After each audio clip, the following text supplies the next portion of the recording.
श्री राधे राधे, जय श्री राम, जय Hanuman. Good evening बच्चों। यह जो वीडियो बन रहा है खासतौर से उन बच्चों के लिए जो जेईई मेंस का पेपर देने वाले हैं, फर्स्ट अटेम्प्ट ड्रॉपर या सेकेंड ड्रॉपर। तो सबसे पहले कूल माइंड से आप पेपर को देना है, घबराना नहीं। बहुत सारे बच्चे ड्रॉपर होंगे जो पिछले साल 80% 85% 75% लेने के बाद ये सोचे होंगे कि इस साल मैं अच्छा करूँगा और अच्छे परसेंटाइल लाकर अच्छे एनआईटी में या आईआईटी में भी जाऊँ। लेकिन मेहनत हर कोई करते हैं, सफलता कभी कभी लक पे भी डिपेंड करता है, ये मेरा ऐसा सोचना है।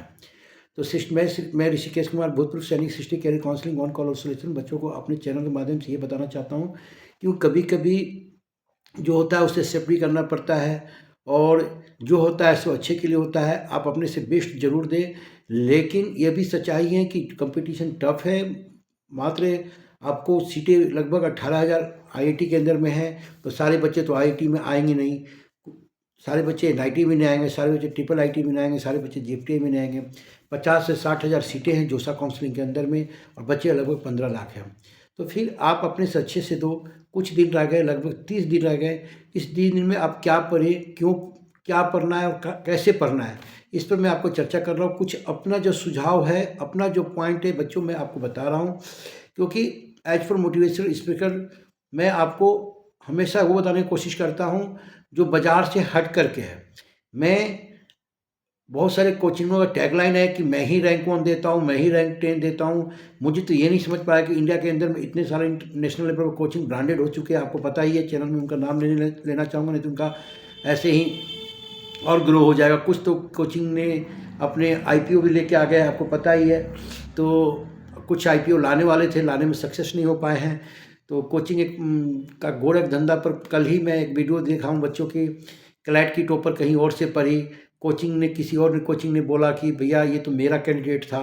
तो कोचिंग का गोरख धंधा है ये सारा कुछ। तो आपको इनसे अलग रहना है। मैं बाज़ार से हमेशा अलग रखकर बच्चों को एज पर एक सैनिक के नाते मैं उनको बताना चाहता हूँ कि आपको कैरियर बहुत जगह है। ऐसा नहीं कि आपको जेईई मेंस में इंजीनियर बनेंगे तो भी कैरियर होगा, या फिर आप मेडिकल बनते हैं तो भी कैरियर होगा। कैरियर हर जगह है। कभी कभी अगर नहीं मिलता है तो बच्चे को प्लान ए से प्लान बी की तरह जाना चाहिए।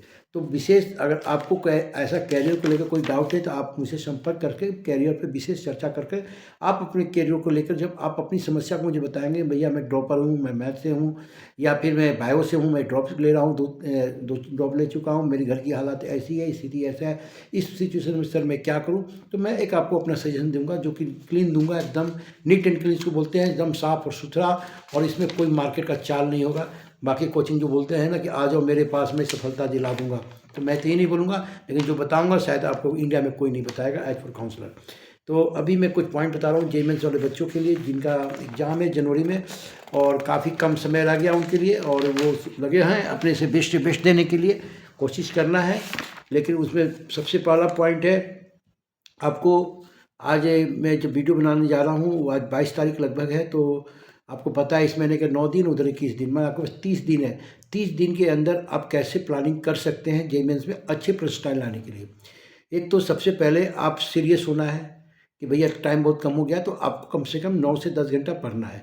माने आप 9 घंटा पर या 10 घंटा या 8 घंटा, उसको सीरियसली पढ़ना है, मूड में एकदम कि नहीं मुझे पढ़ना ही पढ़ना है। तो सबसे पहले क्या करना है, उस 9 से 10 घंटे सिलेबस को एनालाइज करना है, क्या क्या तैयारी हो चुकी है और क्या क्या बचा हुआ, क्या क्या नहीं हुआ। सिलेबस चाहे फिजिक्स का हो, केमिस्ट्री का हो या मैथ को, तीनों सब्जेक्ट का सिलेबस को एनालाइज कीजिए। आपने इन फिजिक्स में क्या पढ़ा, केमिस्ट्री में क्या पढ़ा, बायो और मैथ में क्या पढ़ा, और क्या नहीं पढ़ा, क्या छूट गया है, ये सिलेबस एनालाइज करना है। मतलब आप समझ गए सिलेबस एनालाइज क्या क्या करना है।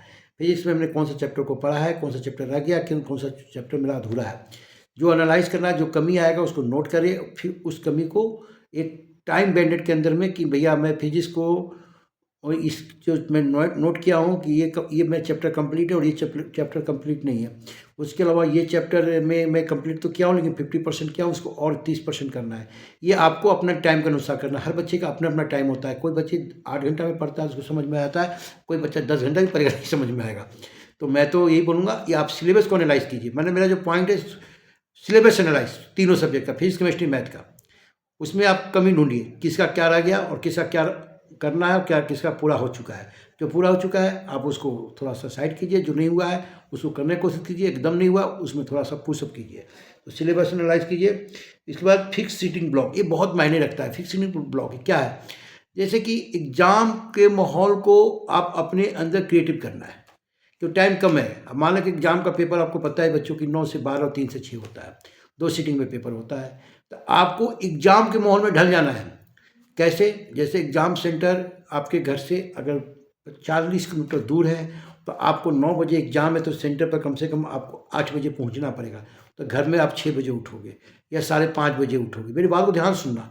तो आप मूड में तो यह है कि आज रात में, कल मेरा या जे मेंस का पेपर है, मुझे इस सेंटर पे जाना और इतने बजे रिपोर्ट करना है। तो रात भर से जो हम सोचते हैं ना एग्ज़ाम को लेकर के, सेम उसी माहौल में आपको होना है कि भैया मुझे अब एग्ज़ाम देना है, मेरे पास टाइम बहुत कम रह गया है। तो एग्ज़ाम के माहौल में और उसमें ढल जाना है कि कल मुझे एग्ज़ाम देने जाना है, तो आज रात में मुझे सीरियसली हो जाना है। तो अगर आप फिक्स सीटिंग ब्लॉक की तरह आप बैठ रहे हैं और तैयारी कर रहे हैं, तो ये बहुत आपको एक उस समय जो क्लासरूम में आप जाओगे एग्ज़ाम सेंटर में, तो आपको थोड़ा सा डर कम लगेगा। फर्स्ट टर्मिनोलॉजी बच्चे को पहली बार जो पेपर देते हैं उनको थोड़ा सा अजब सा लगता भी है, कुछ जानते हुए क्वेश्चन कुछ बच्चे गलती करते हैं। तो उसी तरह घर में पढ़ना है कि सुबह उठे 6 बजे, हम एक घंटा बाद मुझे सेंटर पहुंचना है, 7 बजे मैं सेंटर पहुंच गया। फिर मैं 8 बजे सेंटर के अंदर, आपको 45 मिनट पहले बिफोर इन होना है, तो वहाँ इन हो गए।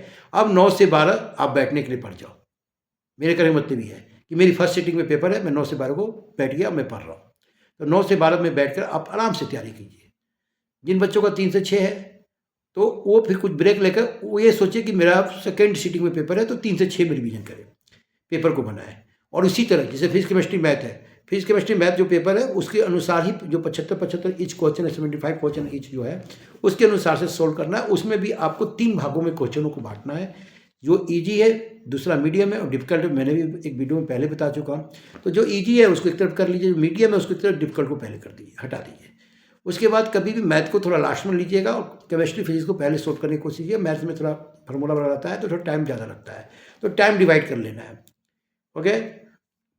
उसके बाद रिवीजन आपको चैप्टर बाय चैप्टर करना है।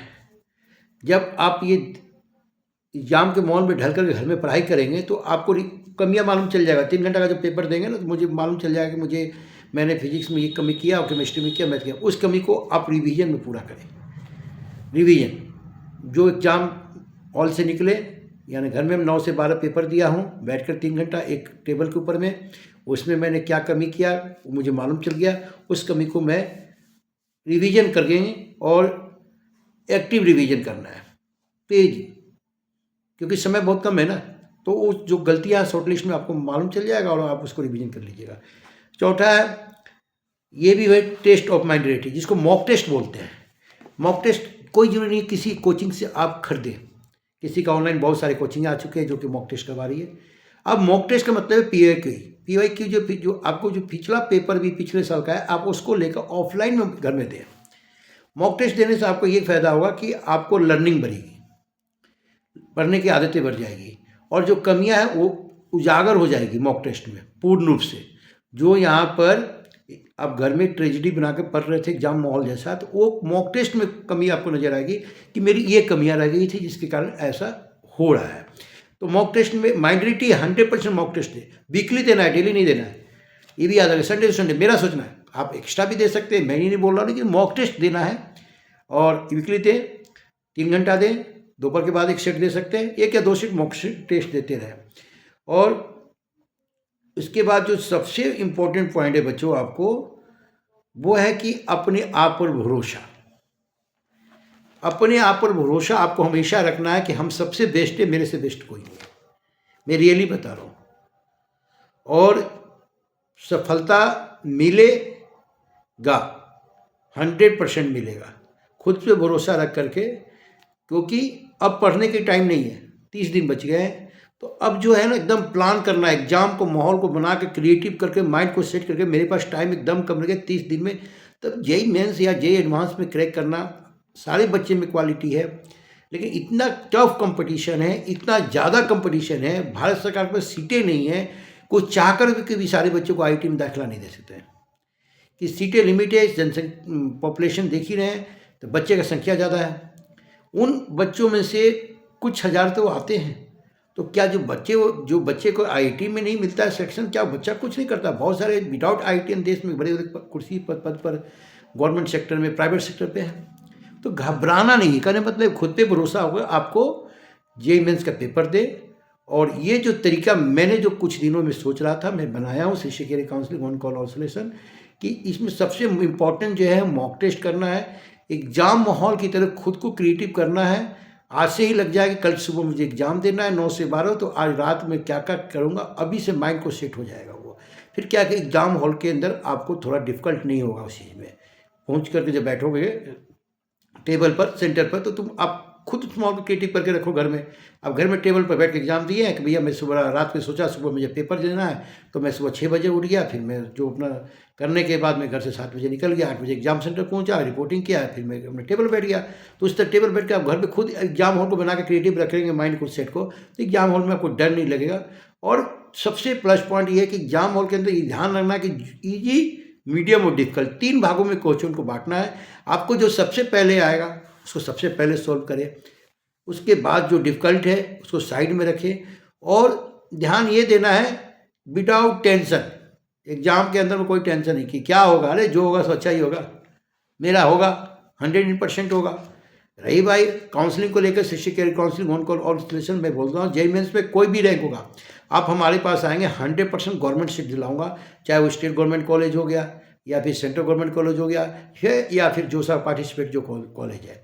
तो काउंसलिंग की प्रक्रिया है, कम रैंक पर आप अच्छे कॉलेज में कैसे जा सकते हैं, और अच्छे रैंक पर भी आप अच्छे कॉलेज नहीं जा पाएंगे जब आपकी काउंसलिंग की जानकारी नहीं है। हमारे देश में ऑलरेडी मैंने काउंसलिंग पर एक वीडियो बनाया, उस वीडियो को आप देख लें। और दूसरी बात ये बोल रहा हूँ, आप सबसे अच्छे हैं, हर विद्यार्थी अच्छे हैं मेरी नज़र में, बस कमी है तो उनको कोई रास्ता दिखाने के लिए। तो ये है जेईई मेंस के बच्चों के लिए, जो 30 दिन की उनके टाइम बच गए हैं, आप इस तरह को प्लान करके पढ़ें तो आगे आपको सफलता 100% मिलेगी, ये मेरा वादा है। काउंसलिंग को लेकर कोई डाउट है, मन में किसी प्रकार का डर है, सर आपको लग रहा है कि सर मैं ड्रॉपर हूँ, मैं 2 ड्रॉपर दे चुका हूँ, 3 ड्रॉपर, थर्ड अटैम्प्ट है, अब तो ऐसे भी थर्ड अटैम्प्ट जिनका होगा उनको तो आईआईटी मिलेगा नहीं, एनआईटी मिलेगा।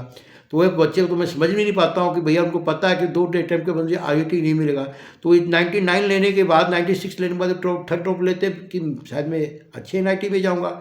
लेकिन हमारा देख लीजिए HBT कानपुर से पास आउट हैं, बताने की ज़रूरत नहीं है, और इतने बड़े साम्राज्य एजुकेशन सेक्टर को खड़ा कर दिया। कमेंट बॉक्स में उनका नाम लिखिए, जिन बच्चों ने नाम लिख के भेजेगा मैं अपनी तरफ से उन्हें कॉल करके थैंक यू बोलूँगा। तो चैनल को लाइक करें, सब्सक्राइब करें, शेयर करें। मैं भोजपुर सैनिक डिस्ट्रिक्ट शिक्षक career counselling on call association only for government college university वाली, और किसी भी कॉलेज को, किसी भी कैरियर को लेकर आपको थोड़ा भी समस्या है, डाउट है, तो भूतपूर्व सैनिक होने के नाते मैं हर बच्चों को फ्री काउंसलिंग कर रहा हूं, और आप कभी भी कॉल करके मुझसे किसी कोर्स के ऊपर में जानकारी ले सकते हैं। जय हिंद, जय भारत।